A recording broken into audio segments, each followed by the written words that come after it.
Hi, this is AK. Welcome to our channel. நம்ம சேனலை subscribe பண்ணுங்க, நம்ம இன்ஸ்டா பேஜை ஃபாலோ பண்ணிருங்க. 30 டே சேலஞ்சில் இன்னைக்கு டே 7க்கான வீடியோ. இன்னைக்கு காலையிலேயே வெள்ளான எழுந்திரிச்சாச்சுங்க. வெள்ளான எழுந்திரிச்சு தண்ணி எடுக்கிற வேலையெல்லாம் முடிச்சாச்சு. இன்னைக்கு உடம்பு சரியில்லாம இருந்துச்சு. சரி ஒர்க் அவுட் பண்ண வேணாம் அப்படின்னு நினைச்சுக்கிறேன். எல்லா ஒர்க் அவுட்லயுமே லைட்டா பண்ணிட்டு ஒர்க் அவுட் ஒரு வழியா முடிச்சாச்சு.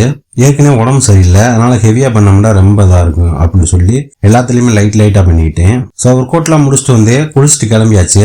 அடுத்து ஒரு 10 மினிட்ஸ் மெடிடேஷன் பண்ணீங்க. மெடிடேஷன் முடிச்சுட்டு மார்னிங் சாப்பாடு என்ன இருக்கு அப்படின்னு பார்க்க போனேன். பருப்பு குழம்பும் கீரை இருந்துச்சு, ரெண்டையும் சாப்பிட்டு முடிச்சாச்சு. அதுக்கப்புறம் வேலைக்கு கிளம்பிட்டேன். வேலையில போய் வேலையெல்லாம் ஸ்டார்ட் பண்ணி நல்லா ஃபன்னா போய் இருந்துச்சு. அதுக்கப்புறம் ஒரு 11 மணியா போல டீ வடை வாங்கிட்டு வந்தாங்க, அதையும் சாப்பிட்டாச்சு. திருப்பி ஒர்க்கை ஸ்டார்ட் பண்ணிட்டோம். டிசைன் ஒர்க் இருந்துச்சு, அதையும் போய் பண்ணிட்டு அதுக்கப்புறம் கீழே பிரிண்ட் ஓட்டிக்கிருந்தேன்.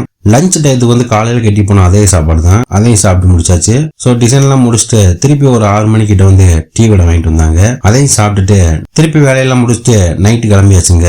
நைட்டுக்கு அதே சாப்பாடு தான், காலையில என்ன இருந்துச்சோ அதே தான் நைட்டுக்கு இருந்துச்சு. எப்பயுமே இப்படித்தான் வச்சிருவாங்க எங்க அம்மா. ஒவ்வொரு நேரத்துக்குமே தனித்தனியெல்லாம் சாப்பாடு செய்ய மாட்டாங்க. ஏன்னா அவங்களுக்குமே வெளியே வேலைக்கு போயிட்டு தான் வராங்க, காட்டு வேலைகளுக்கு.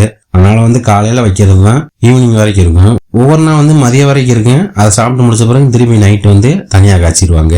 சோ இப்படித்தான் ஒவ்வொரு நாளுமே போய்க்கு இருக்கு. இன்னைக்கு டே இப்படித்தான் போச்சு. கொஞ்சம் சப்போர்ட் பண்ணி சப்ஸ்கிரைப் பண்ணுங்க. தேங்க்ஸ் ஃபார் வாட்சிங்.